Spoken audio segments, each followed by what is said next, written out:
Good morning, Lawn Pro Radio and Profit Circle members. Wayne Vo's Profits Unlimited coming to you live from Louisville, Kentucky. Yes, indeedy.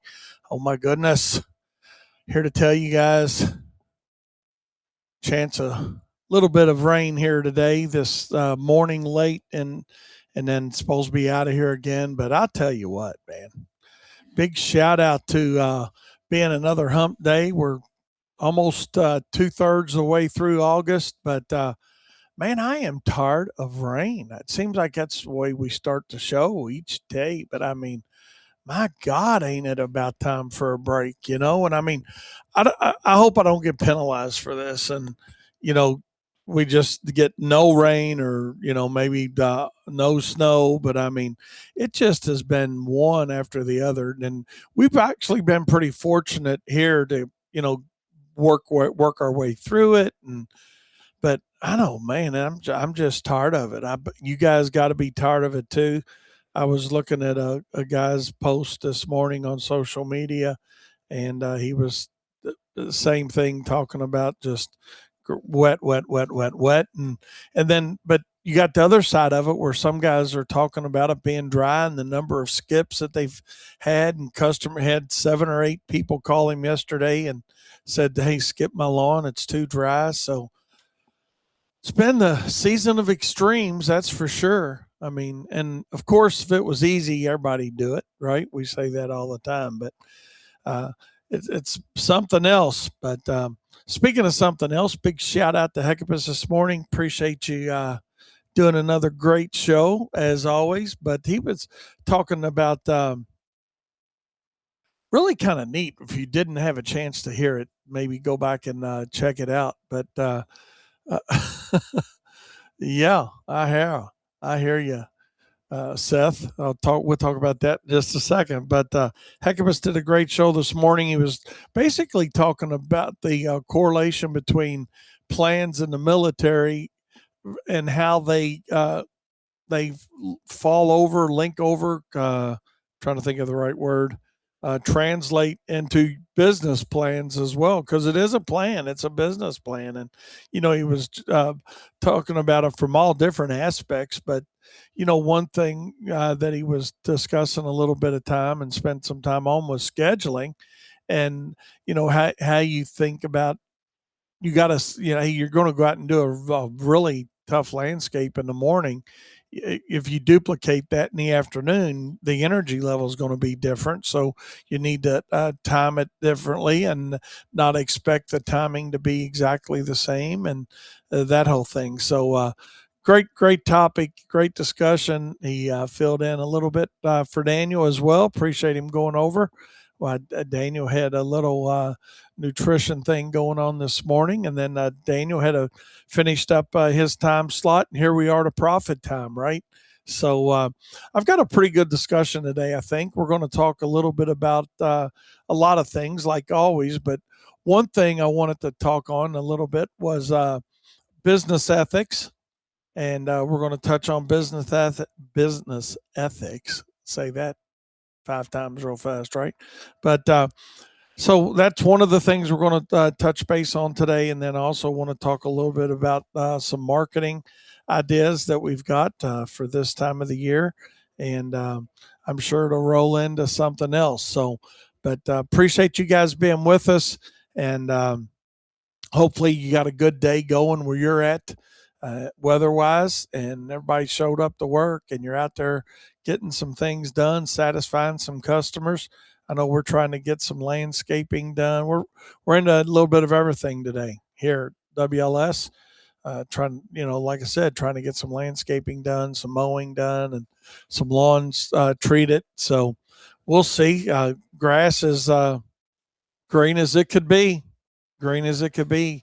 And, for August 19th, I mean, it's pretty crazy how wet it is and how lush everything is, and weeds going crazy. And we tried doing a better job on spacing our applications a little bit. It's like everything with you guys too. We try to fine tune things, right?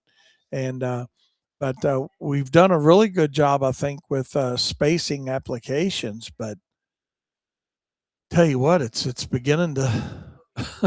I don't know. I read something the other day, uh, uh, last night, and not I don't know what last couple days. I think it said, don't worry, it'll be okay. There's 18 Sundays till Christmas or something crazy. I don't know if that's exactly right. I didn't fact check it, but it's probably somewhere close like that. So, as we're sitting here talking about it being hot and humid and a lot of rain, and heck, before we know it, I mean, realistically, we could be talking about a little bit of snow. So, yeah, October is normally our snow day around here. We'll talk more about that later, but or September.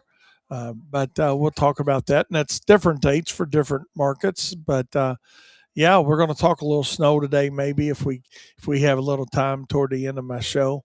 But it has been a crazy, crazy year. Mike said, "Yeah, it's been a crazy year for grassy weeds." You know, does make us look bad. But speaking of looking good, happy birthday, Mike Murphy. Uh, I saw it was your birthday today, and I heard Daniel say something about it. So, happy birthday, my friend. Hope it's a great day for you, and I know it is with your family you got rocking around there, and your new one, and everything you got going. So, hope you have a great day. Yeah, yeah. Happy 30th. It is, he says. So, I don't know. Is that true? Seems like he's a little older than that. Oh, there we go. 33. 33rd. Not. Y'all think he's telling the truth? I don't. Yeah, that's probably age bracket for him. So, heck, I don't know. I don't know. I don't know. So, hey, Mike, looks like you're getting a few happy birthday wishes here on our chat board here in the Prophet Circle. So, look, I mean, everybody loves you too. So, appreciate Mike listening to us and sharing like he does with us. Uh, he said the stress of his business is making him feel like 43 and look like 43, feel like 43. And, I mean, I do believe there might be some validity to that, Mike, as far as making you a little bit older faster. But, different, that could happen with different jobs as well. So, but hey, we're going to have a good day here on Profit Time for sure. And I appreciate everybody that is new that has started listening to us. A few at a time. It's just like, your new customers when you add them to your route in your database. It's just boom, you put them in there a few at a time, and it grows and grows and grows, and things start doing what they're supposed to do. So we appreciate you guys listening to us here on Lawn Pro Radio. We'll be broadcasting tomorrow from the Indiana Professional Lawn and Landscape Association and the Indiana, excuse me, Irrigation Contractors Council's field day. It's their 40th field day up there in Danville, Indiana, and which is just a little bit west of Indianapolis. So if you guys are listening to us up in that area, or you want to take a ride up there and attend their field day, I'm sure they'd love to have you. We'd love to have you in our workshop. We're doing a workshop from 10 to 12 on bidding and estimating, and looking really forward to that. So we'll be in a dual role tomorrow. We'll be there as Profits Unlimited doing our presentation, and then Daniel and Katie will be with me, and they'll be covering it as Lawn Pro Radio. So we're looking forward to letting you guys know what's going on up there as we progress along during the day with that. So it should be a great day, and weather looks like it's going to cooperate for them as far as having a decent day to be outside. And because from what I understand, they're doing it at the Hendricks County Conference Center and Fairgrounds. So they're going to have an outside demo area as well. So I'm sure they'll have a lot of different equipment distributors and manufacturers there. Matter of fact, let me take a peek here, and I mean it's a lot. I was looking at it the other day. I mean, yeah, I mean like pretty much anybody that's anybody's going to be there. It looks like they've got probably 20 plus 20. Yeah, not going to name them all, but I mean, all your major brands are there. Steel Green, Skag, Snow X, Exmark, Heritage, Kenny Equipment, New Farm, Site One. I mean, and the list goes on and on and on. Right, Advanced Turf Solutions is going to be up there. So, along with some others. So, yeah, I mean, they've got a huge exhibitor base that's coming. We'd certainly like to give a big shout out to Ten Barge uh, for sponsoring us as well. So we're looking forward to that. They've got the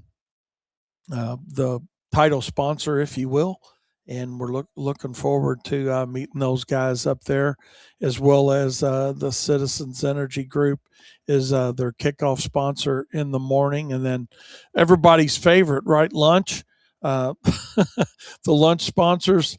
We got quite a few of those too. So anyways, we look forward to meeting everybody, seeing everybody.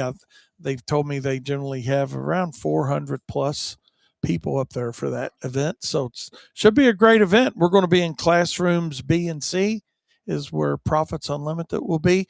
Lawn Pro Radio, they've got us set up right at the entrance areas where they told us they would have us, so we could be sure to catch everybody as they're coming in and mingling around. And we'll also have some remotes that we'll be doing out in on the field day, and be talking to several of the sponsors there tomorrow. Katie and Daniel will be, and looking forward to that. So it sounds like it's going to be a great day.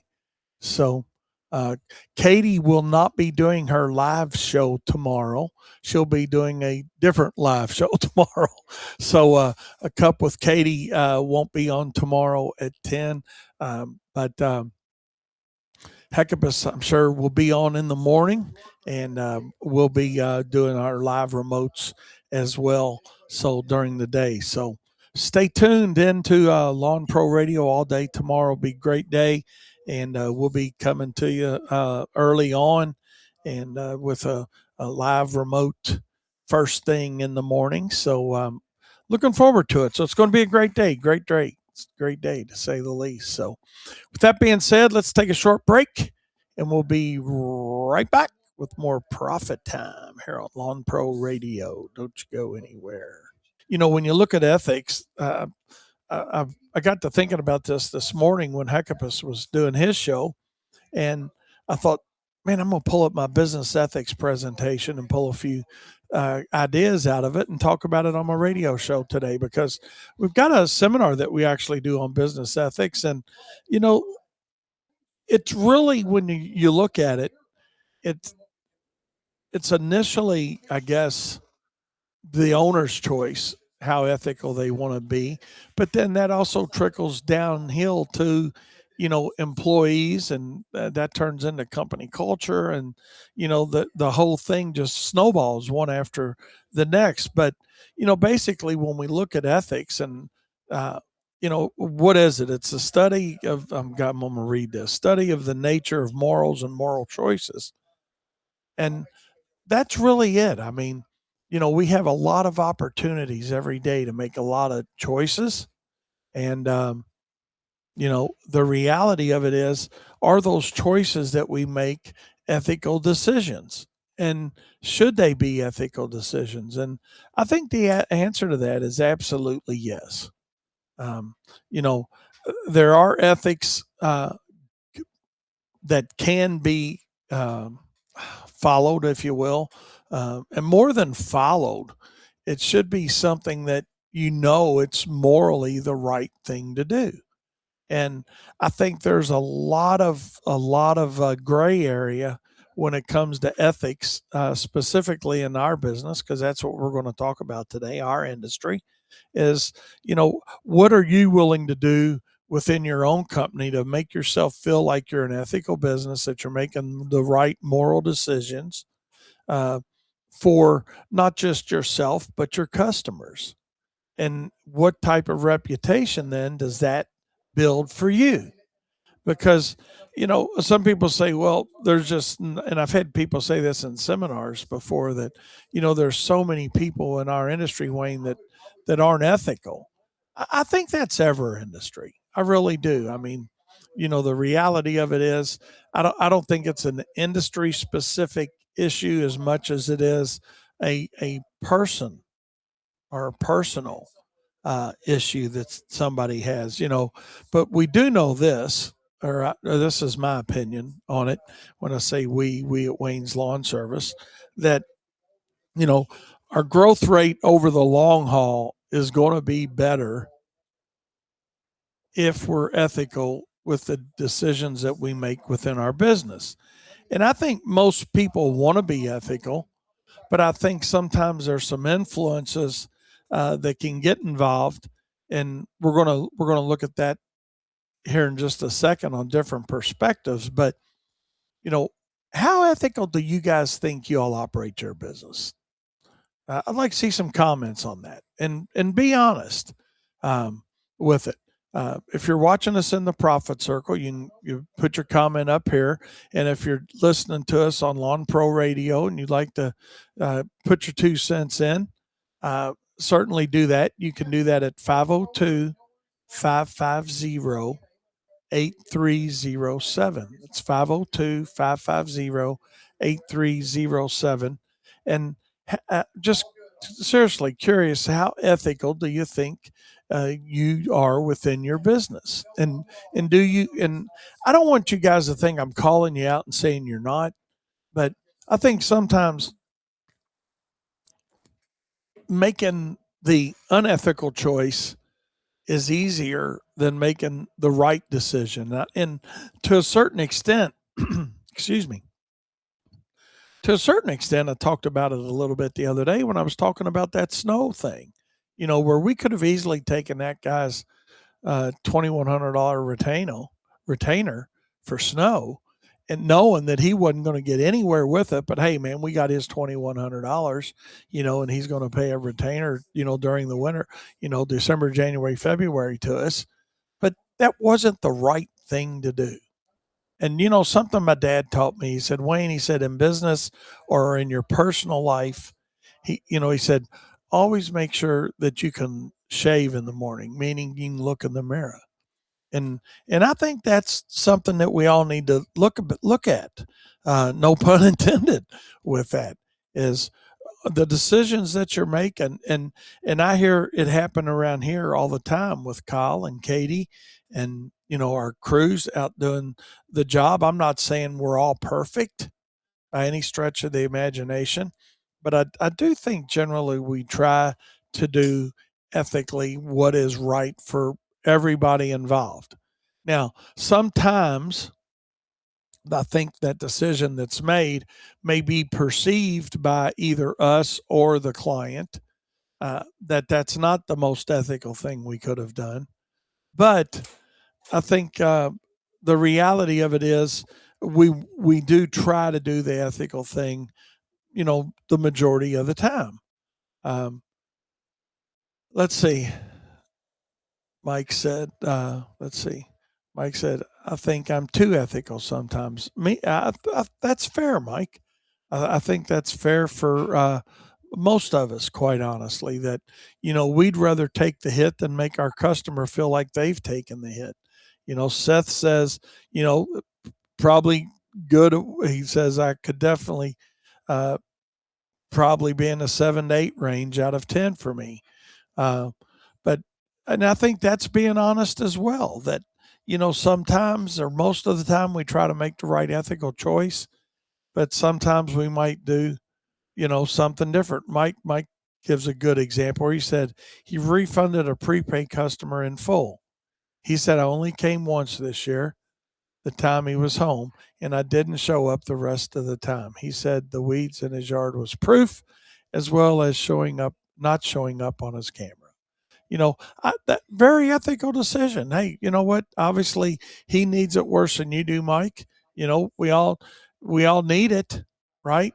But I'd just soon run myself short as to have somebody out there saying, "Well, they cheated me," because we don't want that reputation. We don't want that to follow us around. Now, there's been times when some people we've made the different decision to collect on an account when the customer uh, felt like it was unfair that we wanted to get paid for what we did for some reason.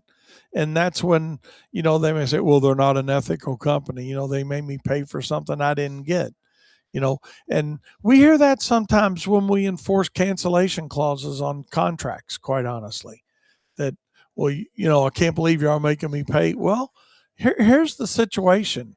And here's where that ethics line doesn't get cloudy or it's not like we're cheating it, but I don't think our customers understand a lot of the times that it's not about just collecting money for doing nothing in their mind. What it's about is, each and every one of us have so many hours during the day, right? That we can, account to assign to some type of production work or cost recovery work, right? And profitability opportunities for us. So uh, that's what they see. So they're thinking in their mind, well, if I cancel service, it's no big deal. They got more accounts. But when you look at that as a one off, it's not such a big deal. But when you look at it as, well, what if 5% or 10% or 20% of our customer base did that? That's why we need to have a cancellation agreement in our contracts that, hey, hey, we want 30 days, 60 days, 120 days, whatever it is, as cancellation time to replace your work. Because what we've done outside of doing just the job, we've prepared for that customer, right? I mean, we've went out and we've bought trucks, equipment, labor, so we've got all that overhead involved. So, and since we can only sell a set number of hours in any given day, that's why we have a cancellation clause in our service agreement. We need time to go out and replace that customer. So we could try to do the right thing. When I say, in our minds of, hey, like Mike said, hey, I'll just go ahead and refund it. I'm going to do that. And that's fine. We've done that same thing and you have too, I'm sure. But on the other side of the fence lies the aspect of the additional overhead that's already been accumulated because you were preparing for the work that is sold. So that's where sometimes the line between ethical and non-ethical changes. When I say changes, it looks different when you're whose eyes you're looking at it through. Are you looking at it through the customer's eyes, or are you looking at it through your eyes as the business owner? But looking at it from a customer's point of view a little bit deeper, you know, I think sometimes, and I don't know, I'd be curious to know if you guys have heard this or not, but I think sometimes some companies try to circumvent the system, if you will. And what does that mean? Wayne, what do you mean by circumvent the system? That can be. Daniel and I were talking about this just a minute ago. It could be a million things, right? But on the other hand, what comes into mind for me is, uh, let's look at mulch for an example. We bid a job to go out and just something as simple as mulching somebody's property or putting pine straw down or whatever, and we bid the job based on X number of bags of material or bales of straw or tons of rock, and we know good and well that we're going to go out and use a third of it or half of it. But so that is circumventing the system in my mind, or plant material choices. When you're selling the job, you talk about a certain type of plant size and whatnot, and purposely you go out and fill the holes with something different, smaller maybe. Okay, so that's just one example of how you can circumvent the system, uh, skipping part of what's supposed to be done. You know, um, let's look at it just from the standpoint of taking it to something as simple as putting down some type of pre-emergent. If you're making lawn applications, well, I know the rate should be this, but hey, we're coming to the end of the round. We got X number of square feet left. rather than spraying at the rate we would, let's go to 3/4 rate so we can get through the round without having to buy another gallon of material or 5 gallons or 10 gallons or 100 gallons of material or whatever it may be. So um, that's certainly a way um, that it could be circumvented. So I think it's all about making the right choices that allow us and our customers to feel good about what's happened. I think another way we look at it from our customers' point of view is treating them with respect. All your customers are green, right? I mean, that's the reality of it. I mean, they're what's keeping your company going. So treat them with respect, not like, oh God, there they are, or oh, her car's in the driveway, let's drive by. And heck, I'll be the first one to say I've done it. I've done it myself, but that doesn't make it right. And I think the more ethical we can be, the better uh, loyalty we're going to have. The more our customers are going to appreciate the fact that we're giving them solid advice, and that they can trust us. And I think that's the key to this thing is putting out something. Um, yeah, sometimes they can be read. Mike, you're right. Um, send us in the wrong direction, maybe. But to Mike's point, he said, when your costs are green, sometimes they can be red, and that is true too. But then that goes back to you. But that doesn't give you that gives you the opportunity, but doesn't give you the right to say, okay, well, damn, we missed this. Let's change this or let's reduce this. Joking thing with mulch is, spread it thin and we'll win. Or I call salt spreaders a lot of times. I call them salt stretchers. People put 2 tons in or 2 yards in or 5 yards in, whatever the capacity of their spreader may be, and they build twice that amount out of it. So uh, we need to treat our customers with more respect than that. Number one, but when they do have a complaint, be sure to deal with that complaint promptly. And I think that's again that's a level or an area where we could probably all do better. But on the other hand, when it's a chronic complainer that's complaining all the time, maybe the best thing to do is get rid of the client so you don't get put into an ethical situation with that. Uh, John makes a good point. Doing it half-assed will catch up with you. Absolutely. Absolutely, it does. It always will. Ben Briscoe, who listens to us a lot here on the radio with us, and y'all know about Ben. I've talked about him enough, but he sent me something the other day, and I think I may have shared it with you guys at the end of my show, but I'm not 100% sure. But well, he said, let me think about it a second. I'd rather eat crumbs with bums than steaks with snakes. And and there's a lot of reality in that. A lot of reality in that because I would much rather do the right thing, do the ethical thing to John's point, right? Doing it half-assed is always going to catch up with you. It always will. You might get by with it that time. Yeah, well, hey man, it worked.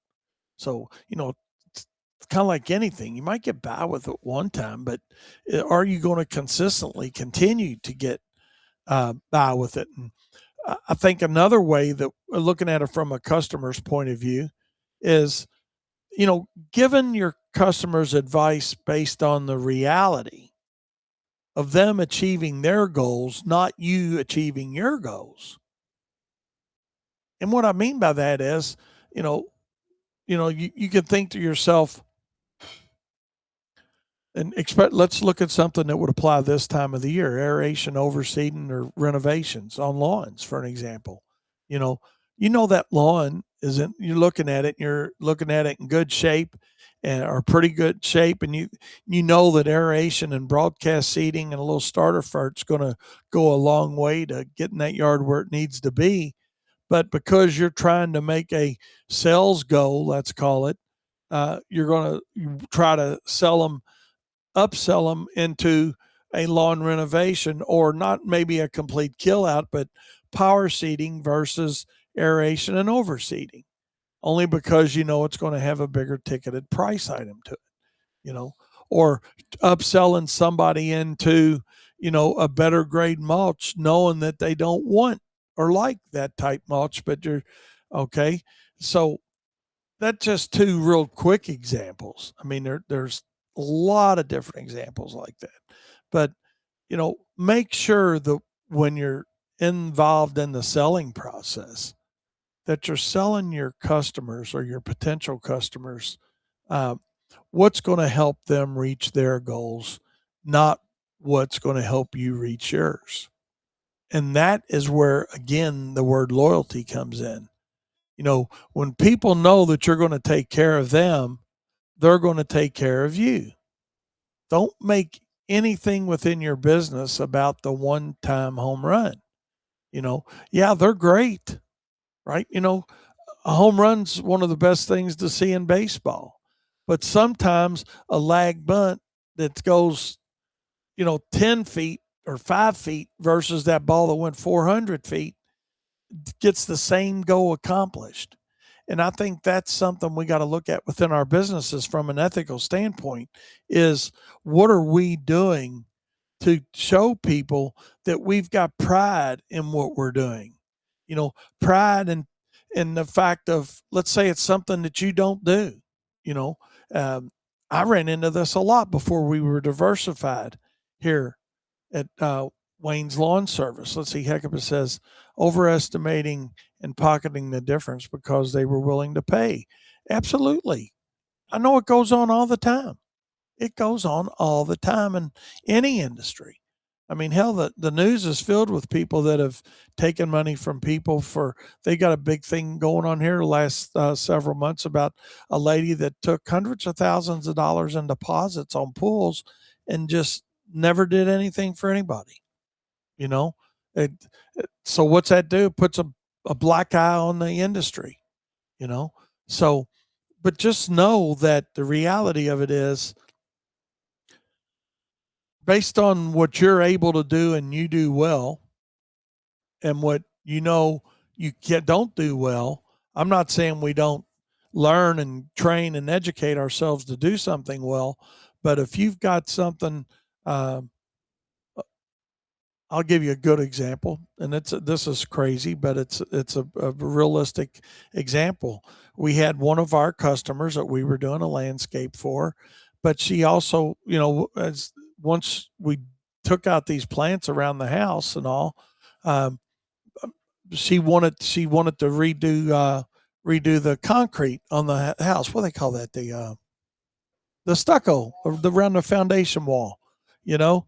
So we didn't do that. I mean, we don't do that kind of work, but we know somebody that does. So we got in touch with Scott Felty, a guy that we work with that does projects like that. Because what we've tried to do here at WLS is to associate ourselves with people that do things around the house, not just, we do most of the lawn and landscaping and hardscape work. But if somebody needs something and they call us, we want our customers to call us first and say, hey, can you all help me with this? We're not a dial one for those of you that remember the old dial one that was out there, and help may still be out there. There was a company called Dial One back in the day, and they might still be out there. But their whole concept was dial one number, and we got contractors that we can uh, get you hooked up with. It's kind of like Ask Gary in the legal world, right? Gary, at the Ask Gary, those guys, they just have a lot of attorneys that they work with, So we want it to be that for our customers. We want it to be the dial one, if you will. Hey, call us, because the last thing we want them doing is reaching out, going on Google and Googling, hey, home repair, and then have landscape pop up. And then Oh, well, these guys do this. They do fencing, let's say, and landscaping. Well, I might as well just work with one company. So, you know, sometimes it means telling your customer that, hey, I'm not the best choice for that, but I've got somebody that can help you. And if you don't have somebody that can help you, set that up, line that up with somebody or want to have a partnership with. But if not, have the courtesy and the ethics to know that, hey, I'm going to pass that along. I'm going to, Miss Smith, it's we don't do that. That's outside of our scope of services that we offer, and I'm sorry we don't have anybody can help you with that. And let them know that. Don't let it roll through the back of your mind. And I know a lot of guys will do this. They'll say, well, I've never done it, but I could probably do it. Excuse me. And that I've never done it, but I could probably do it. May be a good start, but it may have a bad ending for you. So until you're properly trained and educated on what you're going to do, know that the most ethical thing you're going to do for your business, your reputation, and your customer loyalty is passing that along to somebody else. And now I know there's different schools of thoughts on that. We're not going to get into that today, but I found for us that's what's best. If we don't have a contractor that we can get somebody hooked up with that we know is going to give them the same level of service that we would, then we will say we don't just pass a name out. That's the other thing. Uh, and now we're deviating a little bit off ethics on here, but I still think there's a connection with that. Quite honestly, and follow up with those things that you've either done or passed along, and make sure that they're happy with that job. You know, um, but but you do have to have somebody that you're partnered with. If you're not doing the work, you do have to have somebody that you've partnered with that you trust that they are going to do the right thing for the customer, number one. Uh, but they're also going to leave a good taste in that customer's mouth uh, when that work's done, because we don't want to lose our portion of that, right? So maybe that goes back to the greed side from us. But hey, we want to do the ethical thing and give our customers somebody that we know is going to do a good job, to create that loyalty to our company. And I think that's the reality of it. Is our customers. It goes back to what Hecubus told me a long time ago, and I've shared this many times with you guys. But here's where it fits again: is you know our customer's perception is our reality.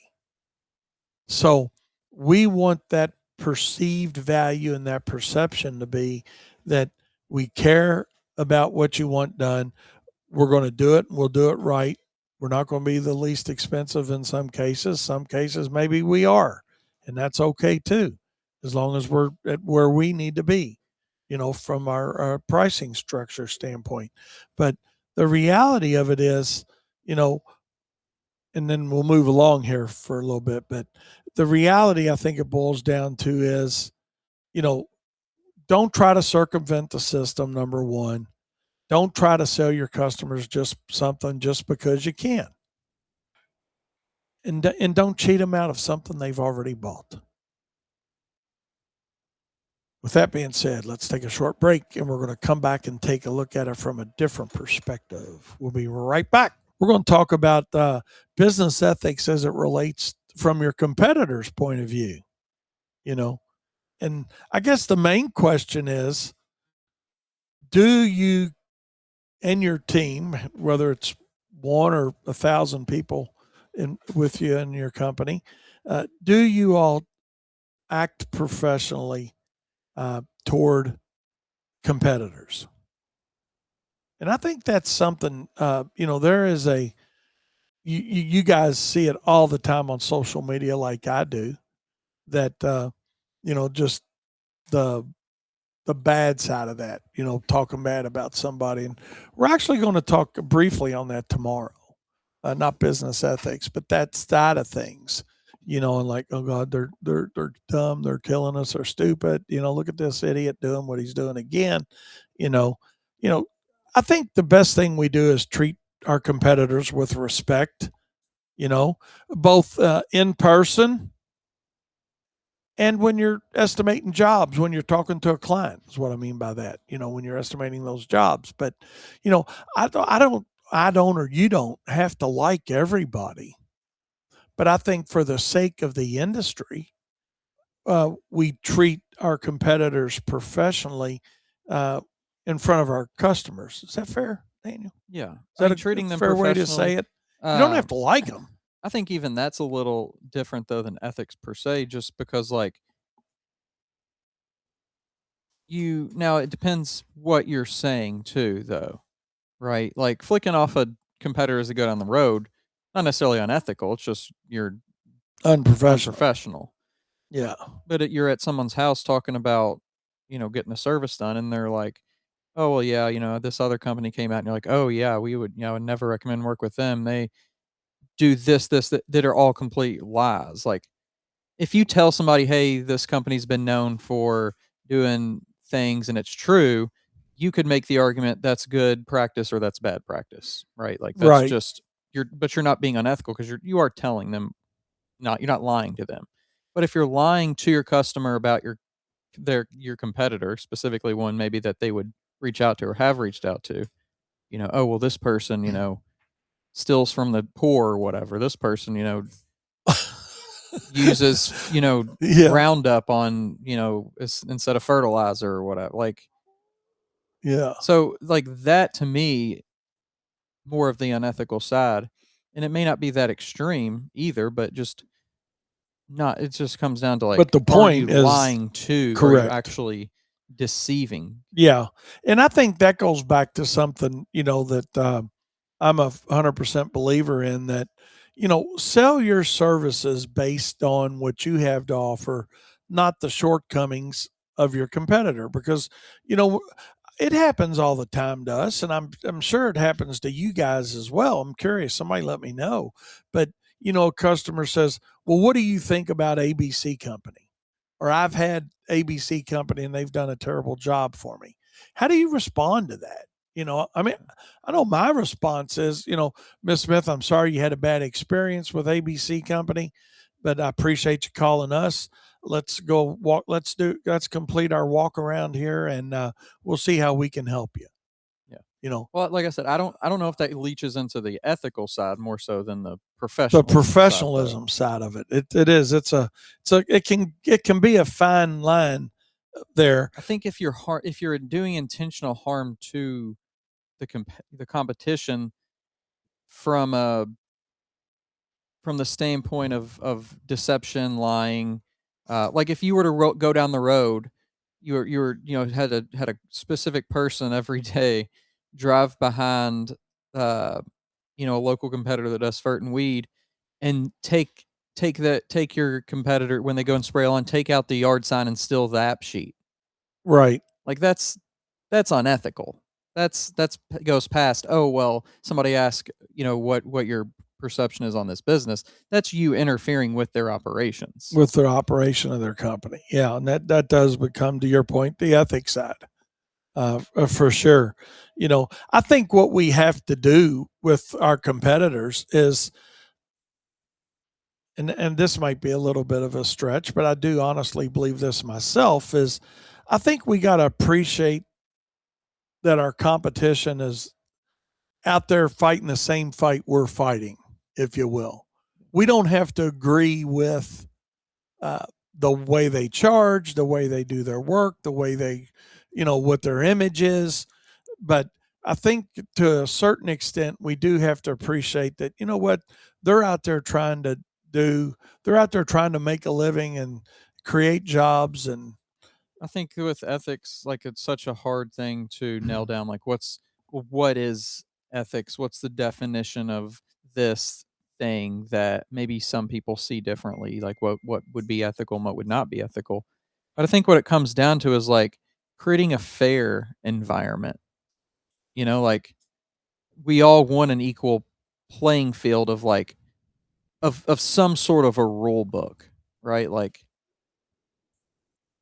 deciding what those rules are is one thing, but I think that's what ethics really comes down to is like I'm just out here trying to follow the rules of business. You Right. know, follow the rules of doing what's best for all parties involved at all times. Right. And, that's like this text we got. A guy just sent me, not on our comment board, but a text to my phone.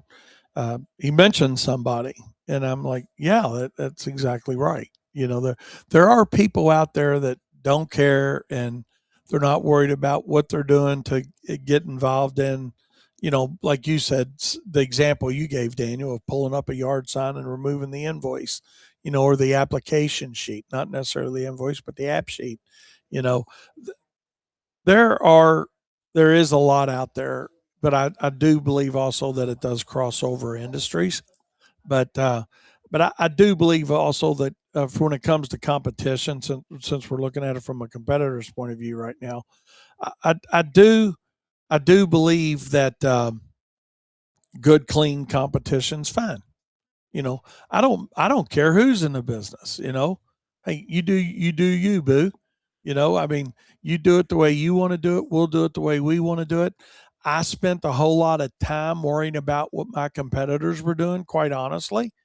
And I want to tell you guys here on Profit Time that haven't figured that out yet, do not give it the time of day, because don't worry what somebody else is doing. You do what you do, and you do that well.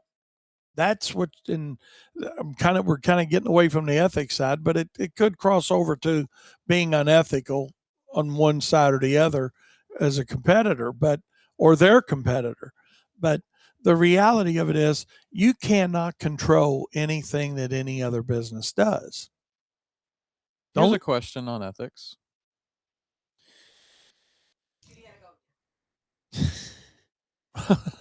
Okay, I'm trying to think, but I've heard something like this before, where you go up to a let's say you're going walking up to a customer's yard to have an appointment with them. Just say try to sign them. You notice in their somewhere, not their paper boxes. You probably can't reach into someone else's paper box to take something out, but that's ethical. That's That ethics too. But somewhere, somehow, there's a sign or not a sign, but like um a door hanger, a flyer, or a card somewhere on that person's property from a competitor that they haven't seen yet. They haven't seen it, so they don't know it's there. Is it unethical to slide that card in your pocket so they don't see it? absolutely the wrong thing to do, and I've seen it done. I've yeah. Well, when I say I've seen it done, I know it's been done to me. Okay, that's why we don't leave estimates any longer. We'll leave if somebody says, "Hey, I may or may not be home." Okay, and we do go ahead and go look at that property.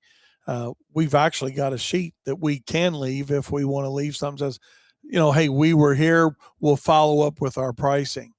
Because this goes back several years, Daniel, but before we had texting prices and all that Yeah. other stuff that goes on now from a digital standpoint, you know, you'd want to leave something with somebody, Hmm. right there, right then, right now, kind of thing.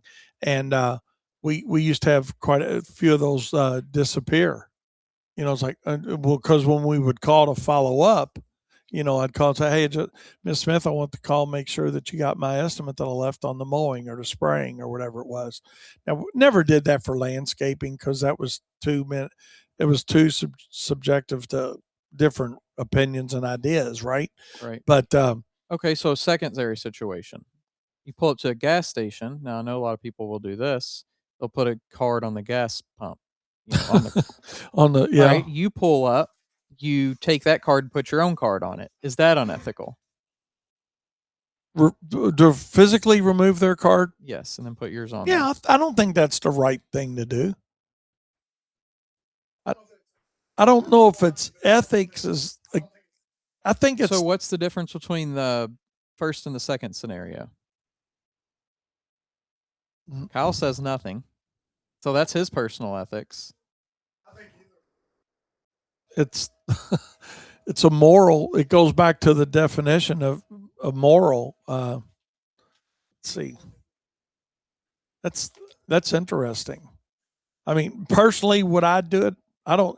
I may not physically But here's remove the it. thing that you don't think maybe you're not taking. Well, you take it into consideration, but that's John's, Frank, Mark, Sarah's lawn care just spent, $2,000 on these nice flyers or door hangers or cards, and now you're gonna remove one, right? Like, does that play a role in the ethicalness or not?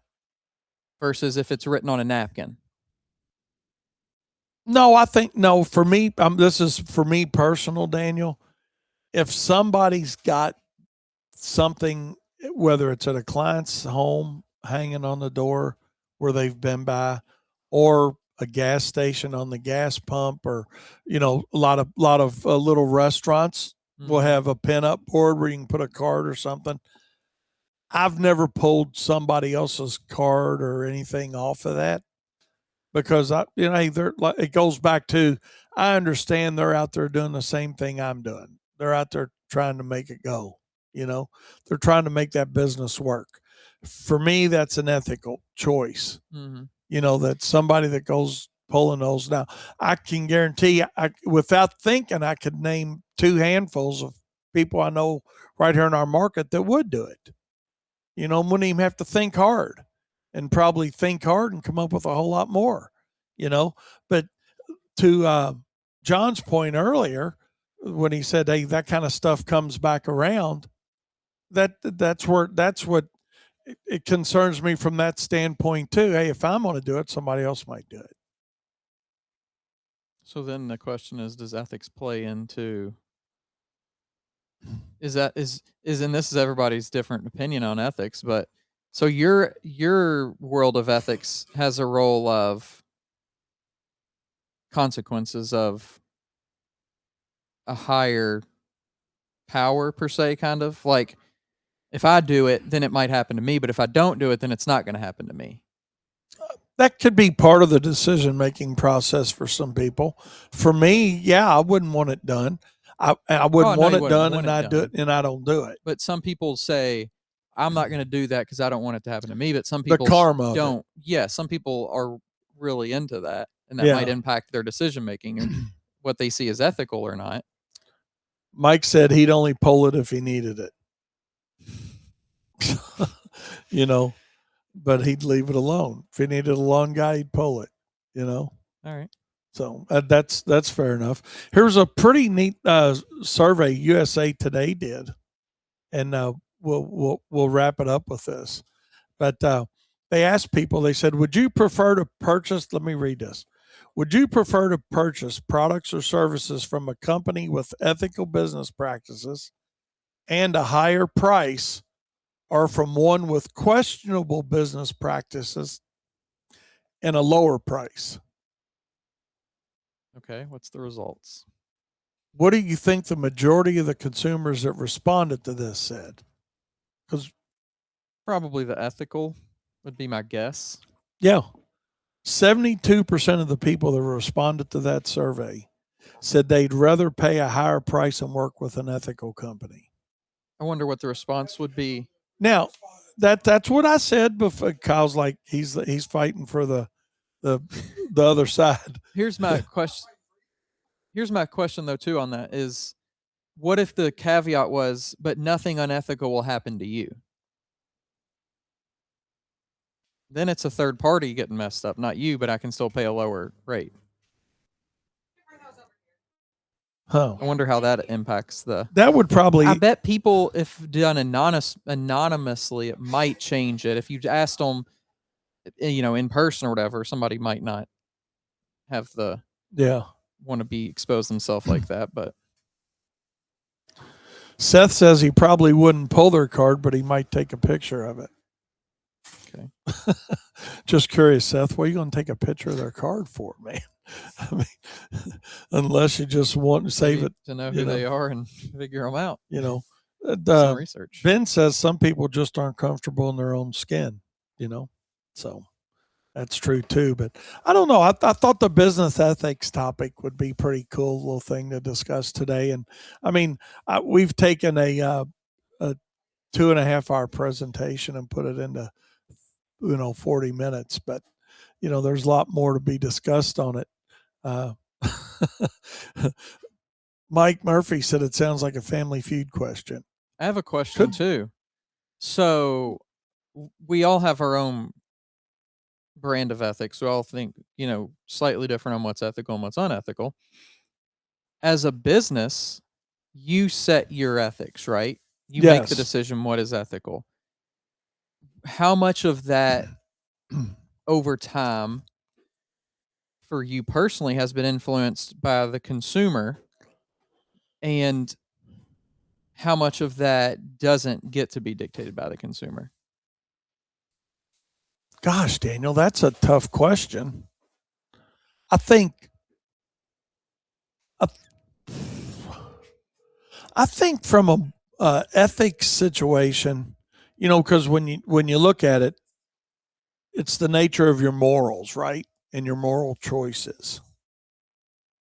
Morally, I don't know. I would say some people probably change with moral choices, and uh, um, I don't know. I think all of us. I shouldn't say all. I think we all probably change to a certain extent as we get either more, uh, I don't know, experience or age on what we think the right thing is. So I think a choice that I would make now may be different than a choice that I would have made at your age and been okay with it. Mhm. I can't think of anything off the top of my head real quick, but you know, I think sometimes based on need, when I said, "Hey, are you making that? Are you making that choice based on sales goals you're trying to make, and hit, or what's best for the customer and what their needs and wants really are?"